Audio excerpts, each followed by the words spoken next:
Ya. Buenas tardes, profesora Marilza. En esta ocasión, el grupo 4 conformado por Roca, Torres, Lisha, Camila, Salini, Linares, Pablo Jesús y mi persona, Ávila Valencia, por Eduardo, vamos a exponer eh, eh, la evaluación T3. A continuación vamos a pasar con la explicación. El caso de estudio uno, la obesidad infantil en zonas urbanas y rurales. Según el INEI, la obesidad infantil afecta aproximadamente al 22% de los niños de 5 a 11 años en zonas urbanas y al 15% en zonas rurales. En Perú, la prevalencia de obesidad se ha observado con mayor frecuencia en departamentos como Lima, un 25%, y Arequipa, un 20%. Sabemos que además de que el promedio de ingresos anuales en el país es de $1.100, no, $11.000, con prevalencia de variabilidad de obesidad infantil del 5%. La ecuación sería x al cuadrado sobre a al cuadrado menos y al cuadrado sobre b al cuadrado, sería 1. Donde el nivel de ingresos familiares en dólares anuales sería x, tasa de prevalencia de obesidad infantil en porcentaje en la región estudiada sería y. Parámetro asociado al promedio de ingresos en zonas urbanas y rurales sería a.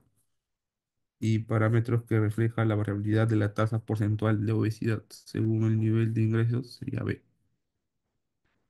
Eh, ¿Cuál sería la prevalencia de obesidad infantil en Lima y Arequipa si los ingresos familiares aumentan en un 15% en estas áreas?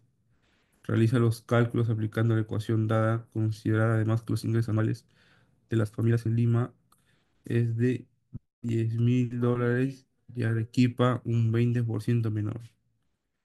En Lima sería un 25% de ingresos, que serían 10.000 soles. Ingresos aumenta un 15% en ambas áreas. Arequipa vendría siendo un 20%. De ingresos anuales son un 20% menos de Lima. Ingresos aumenta el 15%. ¿Cuál sería la prevalencia de obesidad en Lima y Arequipa? Sería de un 18.1%, dado la respuesta del ejercicio. En la B, investiga y presenta al menos tres iniciativas implementadas en Perú para combatir la obesidad infantil en zonas urbanas y las rurales. Evalúa el impacto que estas podrían tener en la reducción de esta problemática. Iniciativas. Programa Nacional de Alimentación Escolar Wali Warma, Caliwarma, brindando desayunos y almuerzos nutritivos a niños de inicial y primaria, planificados según la región. El representante del MINSA recomendó a los padres de familia brindarles a sus hijos alimentación a base de frutas y verduras, promover la realización de actividad física y el consumo de agua, campañas educativas de alimentación y actividad física para los niños, siendo Telesalud brinda información gratuita por medio de las redes. Impacto. Se estima un aproximado de 3.254, no, $325.463 pertenecientes a 57.039 instituciones educativas de las 24 regiones. Se aprobó el reglamento de la Ley de la Alimentación Saludable 2017 y el Manual de Advertencias Publicitarias octógonos. Estas campañas pueden reducir la obesidad infantil entre un 10 o un 15% en zonas urbanas, mejorando la calidad de alimentación disponible. Eh, Evalúa el impacto de un programa de asistencia nutricional que reduciría la prevalencia de obesidad en 5% en las zonas rurales y 10% en las urbanas. ¿Cómo modificar esto, la relación en la ecuación hiperbólica y cuál sería la nueva prevalencia proyectada? Para la prevalencia, zona urbana sería un 22%, que se reduce en un 10%. La zona rural un 15%, se reduce en un 5%. La resolución sería zona urbana, y sería el 22% menos el 10% que se reduce, que sería igual a un 12%. La zona rural, que equivaldría a un 15%, se reduce un 5%, que valdría a un 10%. Y la resolución sería un 18,7% dado al ejercicio. Y ahora le paso a mi compañera Alicia. En la pregunta D menciona proponer una estrategia para reducir la obesidad infantil en las zonas más afectadas, explicando cómo la implementación de esta podría influir en el índice de la obesidad a nivel nacional. La estrategia es para decretar la obesidad, decrecer, perdón, la obesidad infantil. Una buena estrategia sería la influencia de las campañas de marketing en productos atractivos, pero sobre todo saludables y ricos en proteínas, como también potenciar la educación nutricional y sumarle mejores actividades físicas en instituciones educativas, con el respaldo obviamente del gobierno y del Ministerio de Salud. Como argumento, con este plan y o proyecto estaríamos previniendo y reduciendo la obesidad infantil. Asimismo, evitamos incrementar los riesgos de enfermedades cardiovasculares y trastornos psicológicos en las zonas con más prevalencia de la obesidad. Debido a esto, mejoraría los hábitos alimenticios y una mayor longevidad.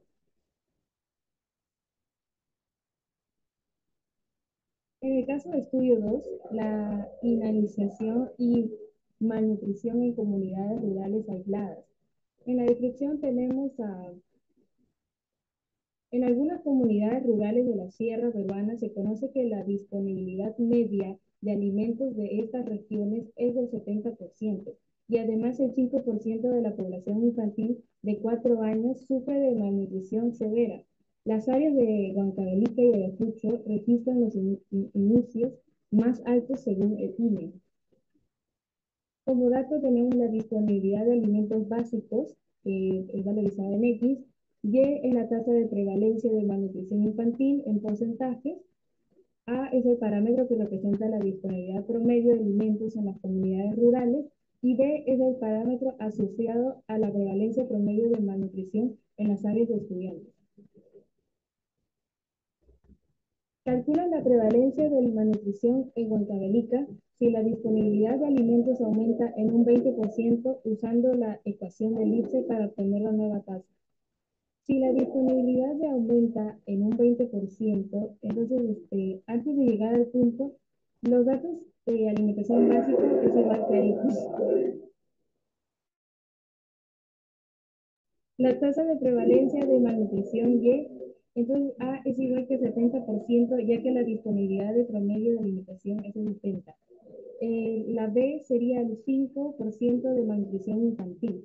Entonces, la pregunta nos dice si la disponibilidad de alimentos aumenta en un 20%, entonces sería que X es igual a 70 por 1.2, que es igual a 84.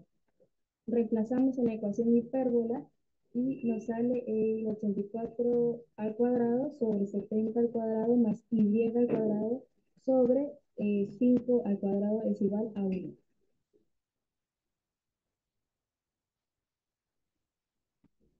Encuentra y representa 3 estudios o informes sobre la malnutrición en las comunidades rurales peruanas, analiza las conclusiones de cada uno y su relevancia para entender la situación en Huancavelica y Ayacucho. Los estudios dicen que la desnutrición crónica infantil en el Perú, en este estudio examina el impacto de la desnutrición crónica como un enfoque especial tras la pandemia de COVID-19. Analiza factores como pobreza, acceso limitado a servicios básicos y educación a las madres, contribuyente a los altos índices de destrucción infantil. Esta relación también de la agrobiodiversidad y nutrición en Huancavelica investigaron que por el grupo de Yanapay, este informe estudia cómo la rica agrobiodiversidad en comunidades de Huancavelica, específicamente entre las poblaciones de Chocca, contrasta con altos niveles de desnutrición, a pesar de tener acceso a una variedad de cultivos andinos. Las comunidades carecen de seguridad alimenticia debido a la pobreza y el limitado acceso a nutrientes especiales. En el año 2022, la desnutrición crónica afectó al 11.7% de niñas y niños menores de 5 años en todo el país, una cifra mayor del 0.2 porcentual más que los registrados en el año pasado, el año 2021. En las estadísticas e informática de la INEI, al presentar los resultados de la encuesta demográfica y de salud familiar, analizamos que las condiciones socioeconómicas y acceso limitado a servicios, los estudios indican que la pobreza extrema en Guatemala, donde casi es el 60% de población, vive en una condición de pobreza, una de las principales causas de la inseguridad alimentaria y la desnutrición, riqueza en agrobiodiversidad y pobreza nutricional. La paradoja entre la riqueza agrícola y la pobreza de nutrición observada en las comunidades Chocpa de Huancavelica evidencia que la disponibilidad de cultivos tradicionales andinos no siempre se traduce en una mejor nutricional.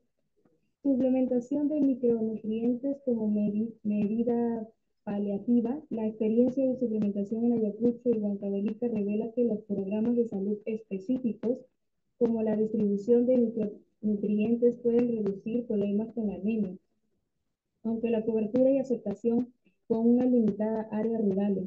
Este resultado subraya que si bien la suplementación tiene efectos positivos, es insuficiente sin una infraestructura adecuada que asegure su distribución y sin educación nutricional que enfoque su uso continuo.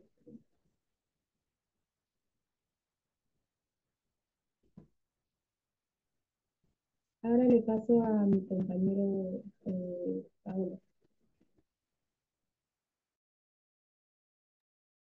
En la pregunta C, eh, dice si la disponibilidad de alimentos disminuyera un 10% debido a factores climáticos, ¿cuál sería el impacto en la tasa de malnutrición según la ecuación?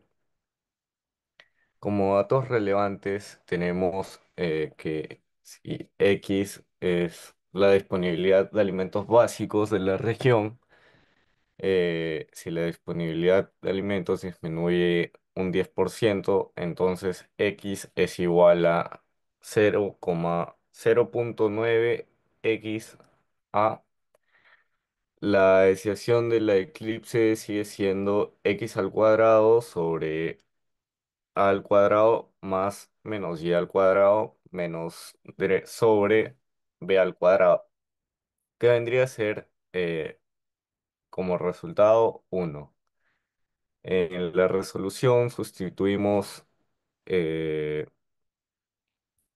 X es igual a 0,9 eh, y, y 0,9 X a Y. Despejamos y la nueva tasa de malnutrición usando eh, Y es igual a B multiplicado por X multiplicado por la raíz cuadrada de 1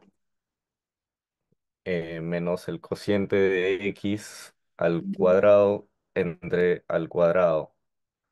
Este cálculo proporcionará el impacto en la tasa de malnutrición en función de la disminución de la disponibilidad de alimentos.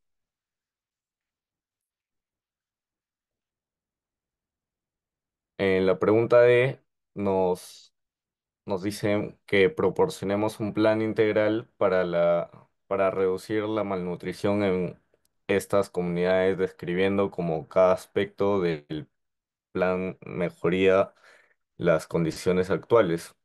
En estudio tenemos acceso a alimentos, implementar programas de distribución con organizaciones locales y ONGs, incentivar a la agricultura local mediante asistencia técnica y financiamiento para mejorar la producción de alimentos en estas comunidades, realizar campañas de concientización sobre la importancia de una buena dieta balanceada, capacitar a las familias en prácticas agrícolas sostenibles y el uso de alimentos locales. Mejorar la infraestructura de transporte para facilitar el acceso a alimentos y a servicios médicos. Y eso sería todo por los estudios y analizamos también establecer un sistema de monitoreo para evaluar regularmente el estado de nutrición en en estas comunidades, ajustar las políticas y programas de intervención en función de los resultados. Muchas gracias por todo, profesora. Esto ha sido todo por nuestra exposición.